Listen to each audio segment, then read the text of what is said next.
that kind. Welcome back to Dat Game, the show where we take a look at video games with sexy covers. I'm Shades, and today we're going to be taking a look at the most 90s game I've ever played, Steel Harbinger. Released in 1996, Steel Harbinger is a multi-directional shooter. Like my dick. Made by the people at Mindscape. You know the guys, their logo looks like you're trying to hide an erection under your blanket as your sister barges in to ask where a hairbrush is.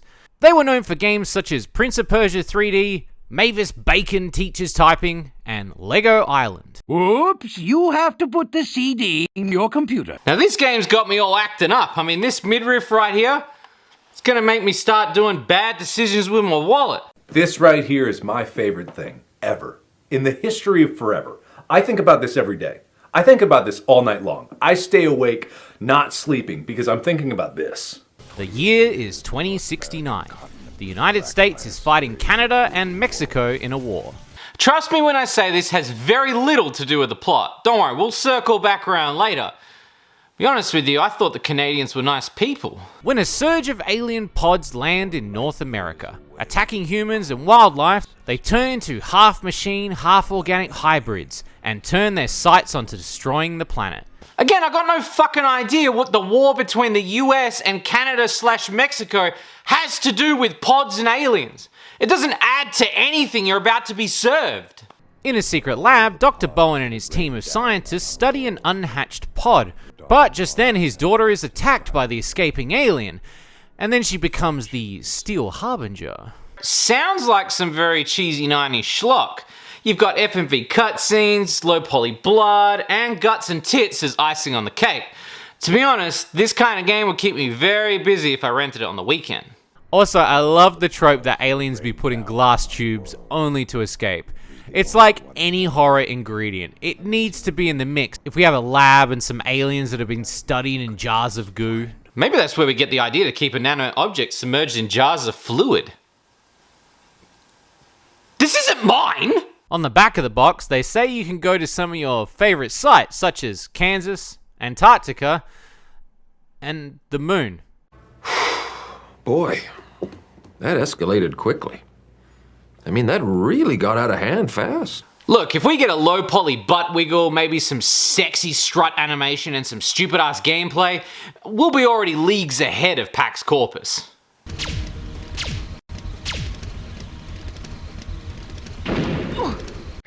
More pigs! Booting up the game, we're treated straight away to some 90s FMV goodness. 41. The Great Trade Wars began.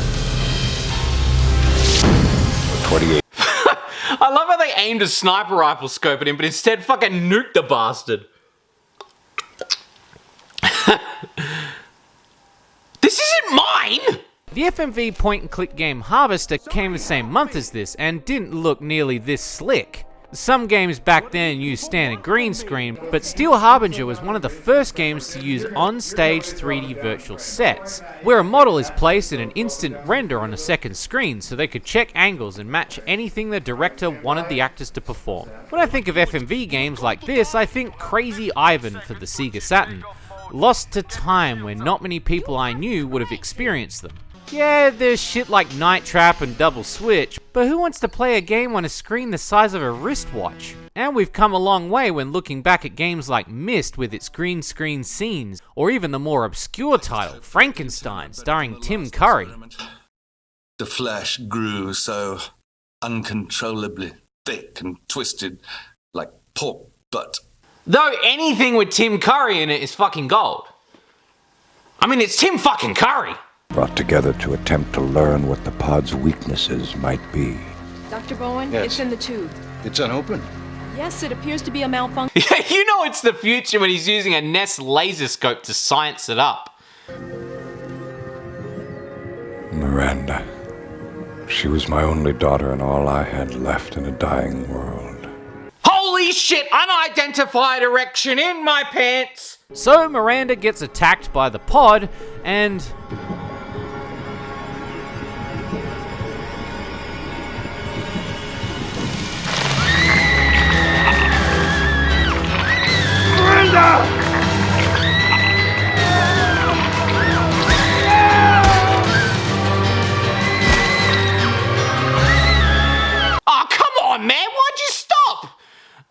Okay, it's his daughter, but still, it's tentacle porn, my dude. Don't ruin it for the rest of us. Miranda was only partially converted. Part of her was still somehow human.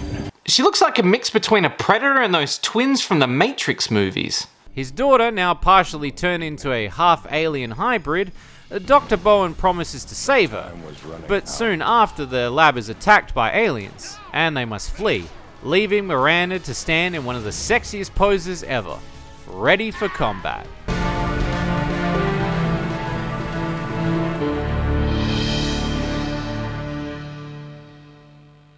Oh, this shit's so 90s. I love it. Yo, what's with this fucking goatsy ass menu? Why we gotta stretch an asshole to change the volume control? As you climb out the rubble of the lab, the gameplay begins. The top left is your gun library, the top middle is your health, and the right is your inventory and map. The game runs on a 3D plane moving in 8 directions, though if you like, you can hold the shoulder button to keep it still and act as a turret. It's like gameplay akin to Robotron. Actually, it's very much like Robotron. Now, it doesn't really help much as anything attacking you doesn't give you a chance.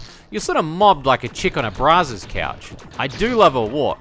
She has that sort of mother shopping at a Walmart strut going on. No, Justin, you can't have the Fruit Loops. Mum has to get you to school. I will say that ass is amazing. And for a low poly sprite, I'm more than happy with what the game's providing me. Butt cheeks that clap and a rack that attacks. Almost looks like she's made of clay like Helga from Clay Fighter. Damn, now she had some serious bravado. Even if the game turns out to be bad, at least I've been able to stare at this for the most of it. Okay, boy, are you ready? Are you ready? Okay, fetch! Yep, now bring it back! Bring it back! Good boy! Look at these dogs! You can't tell me they didn't have a sense of humor making this game. Exploring the area, you can blow up crates, enter buildings, and find obscure CDs. It appears that we're getting more and more stories in about these pod sightings in Houston, Kansas City, and Denver. It looks also, Jeff, like we're getting sightings in Europe. Well, I guess there goes my summer vacation, Jane. We at Station K-Bot want to remind you that at this point, these sightings are unconfirmed. We have no solid information as yet. It's important to stay calm. I want to repeat that these sightings are unconfirmed. Jane? Oh, my. No! These discs are scattered around the game, and apart from the light connection to the aliens or the war between Canada and the US, they're more of a sort of whiplash to the serious tone. Most of them are comedy-based. You got to know Kansas City?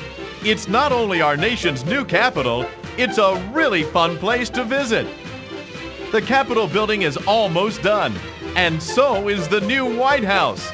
And unlike Washington, D.C., Kansas City has very little crime. This here feels like one of my old videos.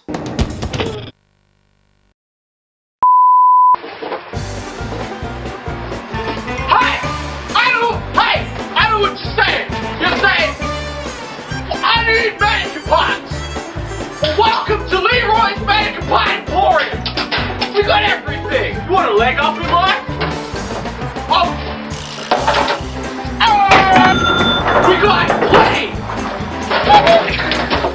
Now each area needs to be shielded by a satellite to stop the pod invasion, but to do that you need a node key. Find this to secure the area. While you're doing this, you can rescue humans. These low poly GeoCity chicks just be wandering around telling you, welcome to my website. The problem the game does have is the aiming. You tend to blow up others if you're not careful. It can become quite frustrating as your gun sprays bullets. Also, the amount of people you save and the aliens kill does make for a better ending, so you gotta be extra careful. Now, to get to the next area of the game, how would you think this would happen? Spaceship? Jetpack? No. A teleporter. Yeah, that seems about right. But one that operates using phone credit. To leave the area, you need to pick up these red cards that have credits. Use these to travel around the US. So it's like her using a digital Uber, except it's instant and you're stealing dead people's money. Isn't she an alien? Can't she just fucking fly there? Not even the doctor can help you as he's stuck in the Arctic Circle. So in order for you to leave, you need these credits. You need to make sure that you comb every area and pick up every last credit. It took me a while to figure this out because my copy didn't come with a manual. And when I looked it up, turns out no one, and I mean no one, has catalogued the manual ever online. Which also explains why I didn't mention what the P's in the pod underneath the health do. It took me forever, but a fan pointed it out to me that it's in relation to how well you're doing on the humans versus the aliens. Speaking of confusing, see that blue thing with the red cross? You would assume that's a health pack. Well, it's not, you fuckhead. That's a credit card to go to the Arctic Circle. You only get one of these fucking things if you're lucky, and you need them because to save the game, you need to go to the Arctic Circle. Luckily, the doc's there so he can rehydrate your alien tits. How does she get health, though? Oh, so she's Hannibal the human vacuum cleaner. Yeah, apart from alien orbs, you can blow up enemies and consume their flesh like Pac-Man out for pellets. Anyway, so these health pack things, they're special credits. They take us to the Arctic Circle. At the Arctic Circle, however, is another teleporter. This is how you get to the moon. To access the moon level, you need 5,000 credits. Yeah, you heard me right, 5,000 credits. The doc mentions you can go there to get a secret weapon the Canadians are working on to get ahead in the war. Fuck me. Getting this many credits is like pulling teeth. I searched for hours to see if anyone had been to the moon level. Once again, this game is not very well documented. One dude had actually been to this level that I could find. Took me forever, but I found a clip because again, this game is so fucking badly documented. The thing the Canadians working on is apparently a disco ball of destruction. They say disco is dead. Well, you're dead. From disco. Also, to actually use the teleporter to the moon for some fucked reason, they decided to put it out in the ocean, where saline water apparently harms my sexy alien body. I mean, Doc, can't you build me a fucking bridge, bro? Man, these hooligans really do get around, huh? Must be a bunch of penguin punks. Besides the main mission of activating the node consoles, there are missions in the levels. Like finding people's hands to use as keys, getting scientists to power stations to open gates, or taking down these foreskin cocks. Bro, if you're bleeding from the tip like that, you should go to the doctor. Now! On the level with these penis snakes, I did meet these sexy alien demons. You really don't get much time as they bum rush you, but still, that's some 90s hotness right there. Are you tired of your head getting sunburned? Would you like to look years younger? Try headworms. Scientists at the Nematode Institute have discovered a revolutionary treatment to reverse the balding process. These genetically engineered worms will burrow into your head with very little pain. And in less than 24 hours, you can have a full head of worms and look 20 years younger. With headworms, you're covered. I wonder if that'll work on my balls. Asking for a friend. So each level in the US must be blanketed with a satellite shield in order to advance, and you must bank credits. Again, the credits thing gets me. Why can't the game just advance? Or like hitches a ride. It's like she's waiting outside Lefty's bar so she can traverse lost wages. In later levels, she uses a boat and even a truck from big rigs over the road racing. And yet she needs a fucking teleporter? Bitch! Road trip this mother!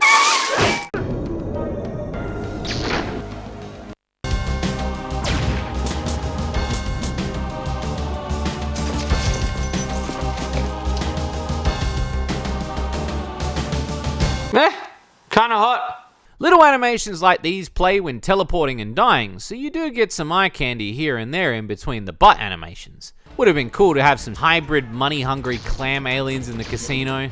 I just feel it's a missed opportunity right there. You're also never short on seeing weird and wacky alien organic hybrids, like these giant antipedes.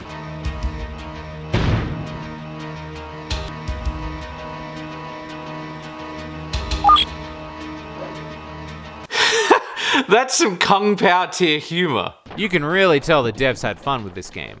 Not just the design, but the FMV cutscenes, the secret sketches they filmed, the world building, and the music. Holy shit, the music has made me fucking stiff.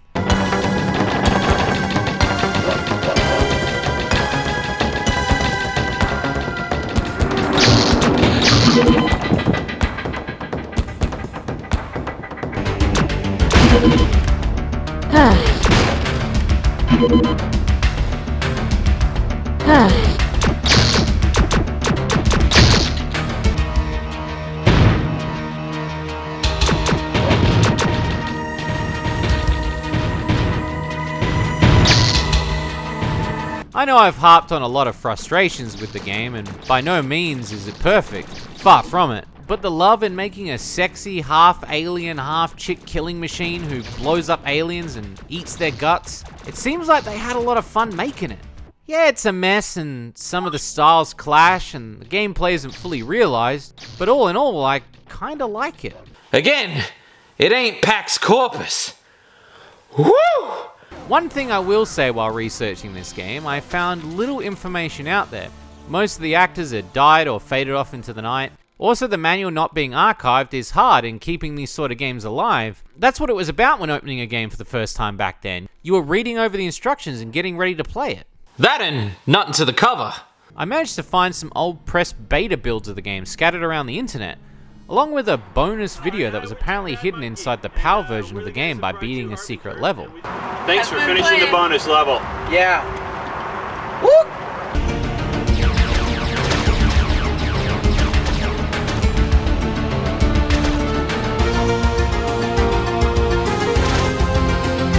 Lost media of sexy games to me is just as sexy as sex-appealing games. How no one has talked about this is beyond me. There's only a few reviews about this game, and I use the term review very loosely. This stuff right here is the most interesting parts about the game. All this stuff, the behind the scenes footage, this is some of the most interesting stuff about the game and its production. Further digging down the rabbit hole, I managed to find a 3-hour VHS tape documenting the production of the game's FMV cutscenes, uploaded by one of the digital effects team. They were apparently handed out during the production wrap as a sort of memento of the journey into making this sexy mess. Doing okay with the content? No. All right. Can you take her down there? Or should we do it here? We're out of here. Okay, will somebody give Laureen some booties so she can walk? What do you think, babe? All right, stand by. How's that? Okay, we're still rolling. If you can't get behind the messy mechanics, the low poly butts, the cheesy dialogue, the bizarre travel system, or the too hard to fuck music, you gotta really take in the hard work and dedication these people had to making a game they would never ever forget. It's our job as gamers to make sure games like these are not forgotten either. So I feel quite blessed to be one of the first 1,000 people to see these tapes, and to get a sneak peek on the production of Steel Harbinger. And this is probably the most professional, most talented crew I've ever worked with. Thank you. Wow.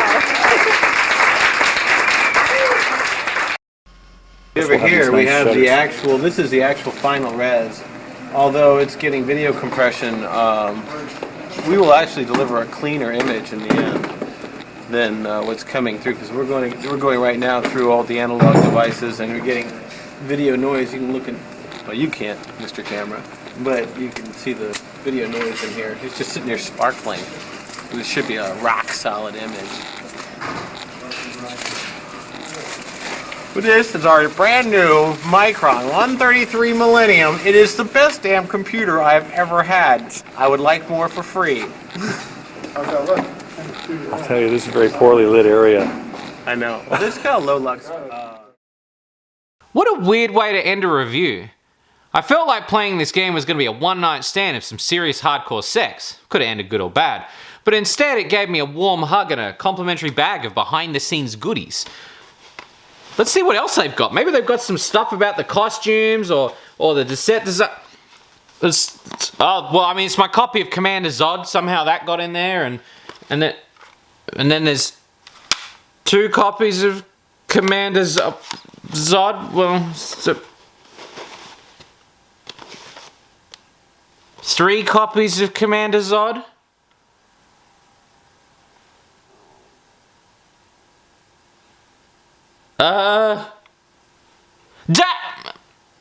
Nah, fuck it, whatever.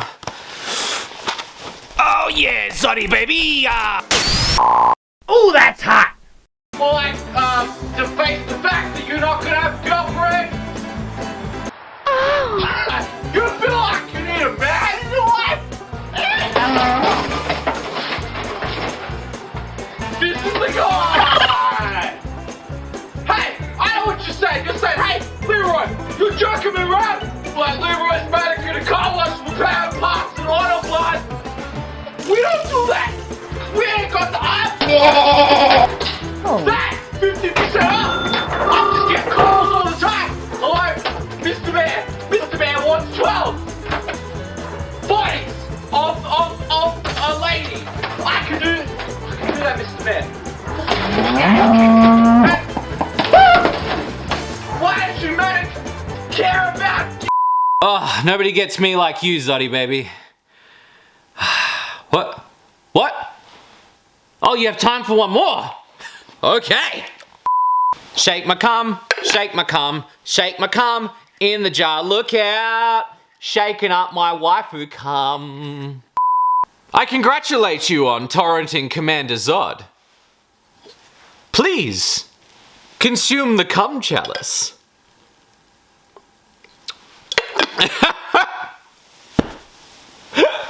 Okay.